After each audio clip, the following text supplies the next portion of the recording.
Alright guys, what is going on? Hopefully everybody is doing well. It is Thursday, almost the weekend. Hopefully you got everything planned and in order what you want to do this weekend. I have a few more things I have to do around the house, into the new house and into the new studio, game room, and we're going to continue to keep marching and keep it moving. So if this is your first time here, welcome to the channel. Over here I talk about gaming and everything under the umbrella, but right now I'm at work. I do videos in the truck, also in the studio, and we talk about gaming and everything under that umbrella. But today we're going to talk some more gaming, where this is it's going to continue this way until the gamers decide that they don't want this anymore. I'll put the link down in the description so you can look at the article, whatever the case may be. But they say on this article, more than 40% of total time spent playing on PS5 and Xbox Series games in the last month, which was January, was spent on 10 live service games. I think that's extremely high, to be honest.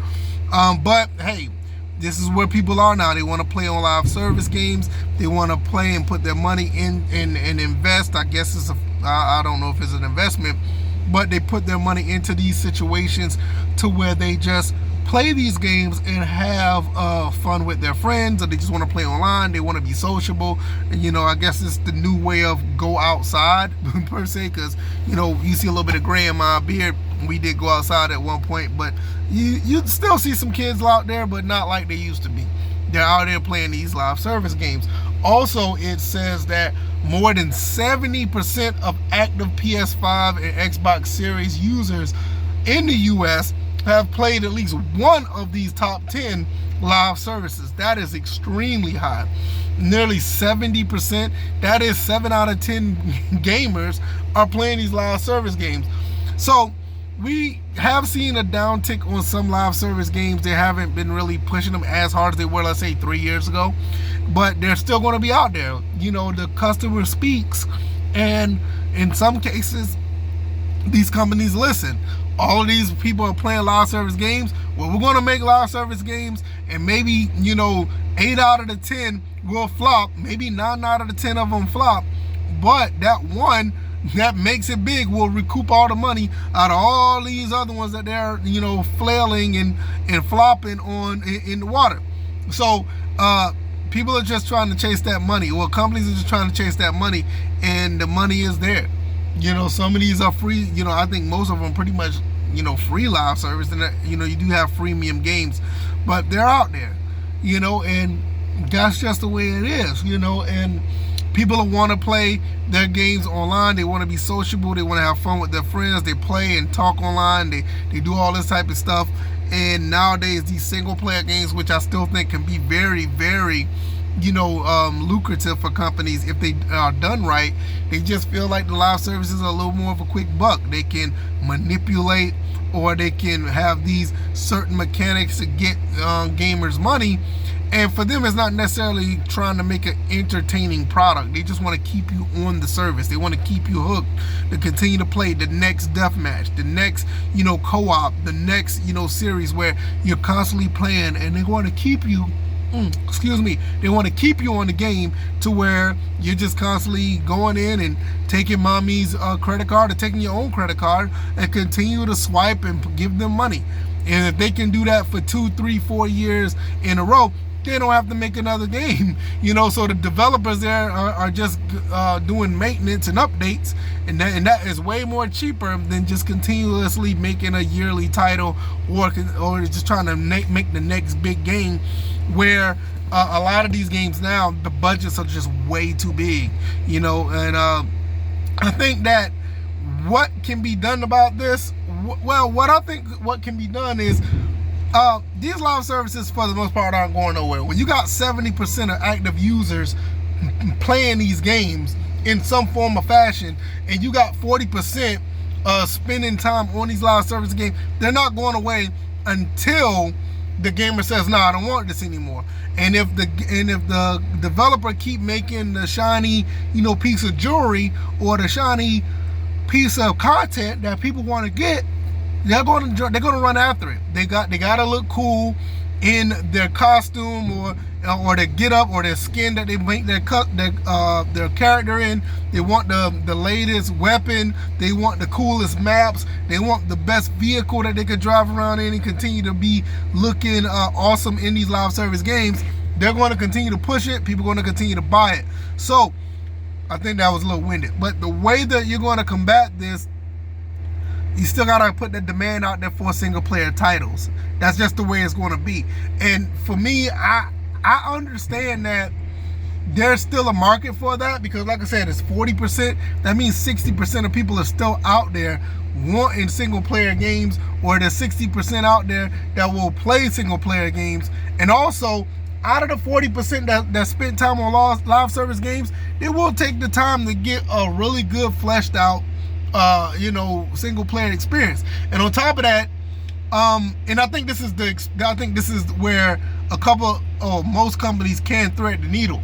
If they can make a live service game, or if they can make a really good single player game with the live service mix, I think they can really thread the needle and appease to everybody. But the problem with that is they gotta find a way to make these games work in tandem. Oh, excuse me. I think that if you look at like what Battlefield 4 done, I think that format is still prevalent today. I think they can still do it. Madden, FIFA, they all still try to do it. FIFA, I don't think FIFA's still around. I think it's FC now. They can still do it, but they gotta find a way to create a balance. For all intents and purposes, people can say what they want about Madden, but Madden still sells, even though it is all about the license. But they do sell because of a mix of both. They still have their live service with Madden Ultimate Team, and they still have a pretty good single player experience as far as content. Now, the quality of it, that's a different story. But there's other, ways to go about doing it. But this is actually staggering. I didn't think that this was going to be that many people. 40% of the total time, was on 10 live service games. 70% of active players have at least played one live service game in January. That is very high. That is very, very high. I didn't expect it to be. If anything, honestly, I thought it would have been anywhere between 25 to 30%. But it's like almost tripled, and that's kind of crazy that it's that high. But this is the, this is the industry that we're in, and this is the customer base that's here now. A lot of kids, and I'll say this before I get out of here. A lot of kids basically grew up watching a lot of their favorite, YouTubers or Twitch streamer actually play a lot of live service games. And, they want to mimic that, so they're doing that right now. Or as they get older, that's all they remember. A lot of us grew up on watching your favorite YouTuber play Call of Duty or Battlefield or Fortnite or any of these other live services, Rainbow Six Siege, and that's all they really know. When they look at a single player game, they look at it kind of sideways, because I can't talk to my, other peers in the chat and actually play with them, if I play the single player experience. When we grew up, see, I got a little bit of gray here, it was, pretty much all about the single player experience. And we didn't really get into a multiplayer until really it didn't really take off until the PS2 Xbox era. The 6th generation Dreamcast had a little bit of it. It took off a little bit, but it really got big when Xbox Live came on the 360. And, a lot of people don't really, you gotta understand, there's some people that are around now that don't really remember the original Xbox 360, era, when you had the blades as, and people know about the 360 blades as a user interface. That was a thing back then. But a lot of kids now are 15, 16, hell, a lot of them even 20 years old. You got to understand, if they're 20 years old, they were 1 or 2 when the Xbox Live was kicking off. So a lot of people really didn't know about how big and prevalent it was then. A lot of gamers started gaming around 8 or 9 years old, online anyway, which I don't think they should, but that's another story. But you got to understand, back then, the online aspect of gaming, 8 or 9 years old, You know, a lot of these kids, you're talking about what, 2011, you know, maybe, 2015 maybe. Wow, you gotta understand, we're getting up there, you know what I'm saying? A lot of people have been playing online since the PS4 days, or started out around the PS4 days, and that's all they know. So live services is like a thing. You know, the single player experience is out there, don't get me wrong, but when you have this many people spending this much time and 70% have played, at least one live service game, a lot of these people, probably started around the late Xbox 360, Xbox or PS3 or Xbox One, PS4 days. So this is a shift of the generation, and this is why you still have all these games still coming out in this fashion. But that doesn't mean single player games are gone. I mean, they're still out there. People still want to play them, and their companies are trying to thread the needle and mix the two together, which is cool. No issue with that. But I just thought this number was really, really high. That is pretty high. Let me know what y'all think. I'm gonna get up out of here. They're still unloading my truck.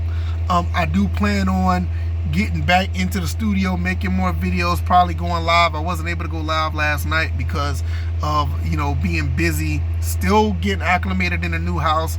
But if you've seen the setup, hopefully you guys like the setup of how I got things in the new game room and studio. It's actually going well, and it's pretty awesome. But until then, I'll see you guys on the next one. Like, share, subscribe. Hopefully you guys enjoyed this video. Let me know what y'all think in the comment section, and I'll see you guys on the next one. All right, y'all, I'm out. Peace.